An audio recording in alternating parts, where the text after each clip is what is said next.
Ya, kembali di Apa Kabar Indonesia Malam. Sekarang saya akan tanya kepada Dokter Tan. Dokter Tan, ada tips atau makanan atau menu yang bisa dikonsumsi ketika berpuasa supaya tekanan darahnya ini normal buat yang tinggi atau juga yang rendah. Mengingat kalau vaksinasi screening pertama adalah tekanan darah. Bagaimana, Dok? Ya, begini Caca, sama seperti yang kata disebut oleh Dokter Ginting tadi ya. Nomor satu adalah jangan ceraikan dokter Anda, itu penting ya. Jadi nomor satu itu yang penting adalah nggak ada Anda memperbaiki pola makan hari ini, nggak ada ya, nggak ada. Saya kasih garis bawah ya, nggak ada orang memperbaiki pola makan hari ini. Bismillahirrahmanirrahim, besok tensinya normal, itu nggak ada. Ya, jadi sama juga seperti misalnya saya makan ngaco hari ini, lalu kemudian besok jadi diabetes gitu, itu nggak ada. Jadi yang disebut dengan gaya hidup sehat itu merupakan akumulasi dari kebiasaan Anda. Dari hari ke hari, itu ditimbun ya, dijadikan suatu kebiasaan, istiqomah ya. Istiqomah berat Mbak, kalau ringan namanya istirahat. Jadi yang paling penting adalah nomor satu, Anda itu istiqomah nggak dengan gaya hidup sehat. Jadi jangan cuman, ini karena mentang-mentang bulan puasa nih, saya mengurangi garam, saya perbanyak makan sayur, perbanyak makan buah, lalu kita udah mengurangi yang manis-manis. Ya oke, itu 1 bulan pertama, tetapi kemudian bulan berikutnya bagaimana. Jadi betul kayak kata Dokter Ginting tadi bahwa yang nomor satu adalah kalau Anda memang betul punya komorbid, Anda kontrol dulu. Kalau memang masih membutuhkan obat, jangan ceraikan dokter Anda. Dengerin omongannya dia. Sambil jalan, nah ini dia, mumpung kita masuk ke dalam bulan Ramadan, bulan yang suci. Yuk kita benahi makanan kita. Ya, sekali lagi perbanyak sayur, ada buah, lalu kemudian juga cukup minum, jangan lupa ya, bukan berarti lalu kemudian di bulan puasa ini enak nih ceritanya nih kalau buka puasa minum kopi, minum teh ya, bahkan ada nanti yang pulang mudik misalnya, ini sekalian nyamber nih, pulang mudik supaya matanya tetap di jalan, lalu kopi bergelas-gelas atau bertumbler-tumbler, itu bukan kabar baik ya, terutama apalagi Anda mempunyai komorbid. Dan sekali lagi tolong diingat bahwa apa yang berlaku di luar sana itu juga belum tentu bisa berlaku untuk Anda. Misalnya ada orang minum kopi lalu kemudian matanya melek gitu ya, kayaknya on terus ya. Tapi Anda minum kopi malah jantungnya berdebar-debar. Nah ditambah lagi kopi dan teh itu sifatnya diuretik. Artinya apa? Anda pipis menjadi terlalu sering.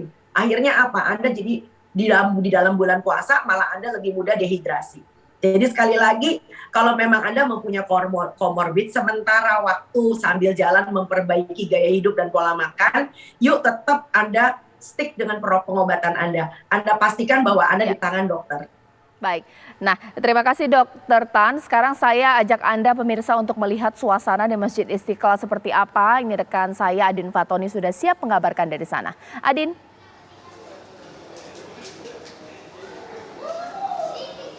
Selamat malam pemirsa.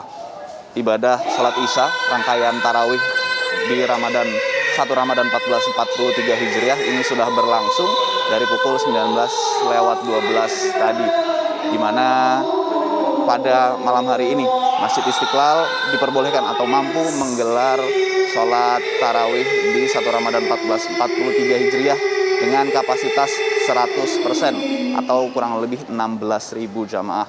Ini menganut pada surat edaran Kementerian Agama nomor 06 tahun 2022, di mana rumah peribadatan atau masjid dalam hal ini di wilayah PPKM level 1 diperbolehkan untuk menggelar ibadah dengan kapasitas 100%. Antusiasme jamaah Masjid Istiqlal ini tampak begitu terlihat sejak pukul 17 sore, di mana jamaah mulai berdatangan masuk menuju ke Masjid Istiqlal. Di mana tadi pada saat sholat maghrib baru 1 atau 2 saf saja yang terisi, kemudian berangsur setelah sholat maghrib jamaah terus berdatangan, kemudian sampai pada saat ini seluruh saf sudah terisi secara penuh. Ada kerinduan yang diucapkan oleh tadi kami sempat berbincang dengan salah satu jamaah, di mana akhirnya atau selama 2 tahun kebelakang tidak pernah mendengar pengumuman untuk merapatkan saf. Yang diperdengarkan 2 tahun kebelakang adalah bahwa untuk menjaga jarak dan terus menggunakan masker. Tadi kami mendengar bahwa pengumuman dari Masjid Istiqlal ini menyampaikan bahwa untuk kembali merapatkan saf dan mengisi terlebih dahulu saf yang paling depan, baru kemudian terus mengisi ke belakang begitu, dengan tetap menerapkan protokol pencegahan COVID-19 yang ketat, di mana semua jamaah diwajibkan menggunakan masker. Tadi kami sempat melihat pengamanan begitu ketat, di mana setiap jamaah ini di-screening atau diperiksa apakah menggunakan masker dengan prosedur yang betul, di mana menutupi seluruh hidung, kemudian mulut dan juga sampai ke dagu. Jika tidak menggunakan masker dengan betul, kemudian tidak melakukan check-in atau memindai masuk menggunakan peduli lindungi, ini tidak diperbolehkan untuk masuk ke dalam kompleks Masjid Istiqlal di 1 Ramadan 1443 Hijriah. Di Masjid Istiqlal ini menggelar 20 rakaat sholat tarawih, di mana jamaah juga diperbolehkan apabila hanya ingin melaksanakan 8 rakaat sholat tarawih, kemudian nanti dilanjutkan di rumah. Ada 2 putaran atau 2 kali sholat tarawih, di mana untuk putaran pertama adalah 8 rakaat, kemudian dilanjutkan untuk 20 rakaat. Demikian informasi terkini dari 1 Ramadan 1443 Hijriah di Masjid Istiqlal. Kembali ke Anda di studio. Ya, terima kasih Adin mengabarkan langsung dari Masjid Istiqlal bahwa di sana memang tidak ada aturan untuk menjaga jarak. Tapi ingat pemirsa bahwa jaga jarak di masyarakat ini juga memang harus kita patuhi, atau protokol kesehatan social distancing ini juga harus kita ingat-ingat. Nah, mungkin saya tanyakan kepada Dr. Alexander. Dok, karena ini memang banyak pelonggaran, banyak masyarakat sudah merencanakan sahur on the road, ngabuburit besok. Intinya adalah kerumunan berkumpul kayak nggak ada coronanya ini. Bagaimana himbauannya, Dok? Ya, jadi pemerintah sudah mengatur melalui Mendagri nomor 18 dan 19 yang disebut dengan pemberlakuan pembatasan kegiatan masyarakat berdasarkan levelisasi, baik itu di Jawa Bali maupun di luar Jawa Bali. Nah, di samping itu juga ada surat edaran Menteri Agama nomor 06 tahun 2022, di mana ini juga mengatur tentang pelaksanaan kegiatan peribadatan keagamaan di tempat ibadah pada masa PPKM. Ini juga berdasarkan levelisasi.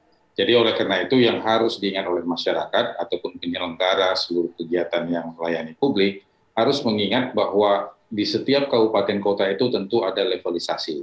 Seperti Jakarta misalnya PPKM level 2, kemudian ada beberapa kabupaten kota level 3. Dan levelisasi ini mengatur tentang kapasitas, mengatur tentang bagaimana mobilitas seseorang yang ada di dalam daerah tersebut. Sebagai contoh misalnya level 3, maka PPKM itu mengatur jumlah jemaah paling banyak 50% dari kapasitas dengan menerapkan protokol kesehatan. Kalau level 2, maka paling banyak 75% dari kapasitas dengan menerapkan protokol kesehatan. Level 1 ini yang baru 100%, tapi tetap juga dengan menerapkan protokol kesehatan. Jadi artinya kalau dengan protokol kesehatan ada yang harus diatur, yaitu pengurus dan pengelola tempat ibadah harus juga punya tanggung jawab, harus punya kontribusi untuk mengawasi dan melaksanakan protokol kesehatan tersebut.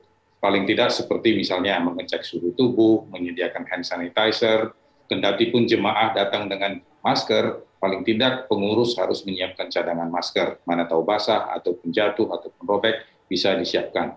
Dan kemudian juga harus mengimbau kepada seluruh jemaah dan seluruh anggota, kalau dia sudah di atas 60 tahun dan kemudian memiliki komorbid, maka ini harus dibatasi. Juga ibu hamil atau menyusui, maka lebih bagus melaksanakan ibadah di rumah masing-masing. Dan kemudian juga harus ada upaya mencegah jangan terjadi kerumunan. Untuk itu, pintu masuk dan pintu keluar harus diatur. Kemudian juga pada saat mengambil wudhu, ini juga harus diatur. Jadi ini semua bisa diatur sepanjang pengurus penyelenggara di rumah ibadah ini juga bertindak sebagai satgas. Demikian juga untuk memastikan bahwa ada desinfektasi di berbagai tempat. Nah, kemudian juga beberapa kota sudah menganjurkan secara jelas dan secara tegas bahwa tidak ada kerumunan-kerumunan di jalanan. Apapun itu namanya, karena ini juga akan membuat nanti terjadi transmisi virus yang tidak terkendali. Sehingga oleh karena itu memang perlu diajak kesadaran masyarakat. Jadi kesadaran masyarakat ini untuk menghindari kerumunan, menggunakan masker, kalau maskernya sudah basah diganti dan dibuang pada tempat yang tertentu. Kemudian juga menjaga kebersihan tangan, dan kemudian juga tidak lagi melakukan makan bersama-sama dan kemudian ngobrol bersama-sama sambil makan. Padahal kalau makan masker kan harus dibuka. Nah, ini juga harus benar-benar ditaati sehingga dengan demikian kita bisa menjaga. Kita ingin bagaimana di bulan Ramadan ini dan kemudian di saat kita lebaran, kasus tidak melonjak. Kalau kasus tidak melonjak dan kita bisa kendalikan terus dengan baik dan positivity rate terus menurun di bawah 2%, kita akan lebih cepat masuk ke dalam tahap endemi. Baik. Ya, terima kasih Dokter Alexander, terima kasih juga Dokter Tan atas waktunya. Tapi saat lagi saya masih akan berbincang dengan Dokter Faris untuk bertanya bagaimana cara kita menjaga kesehatan paru untuk bagi yang belum pernah positif COVID-19 dan juga para penyintas COVID-19. Sesaat lagi.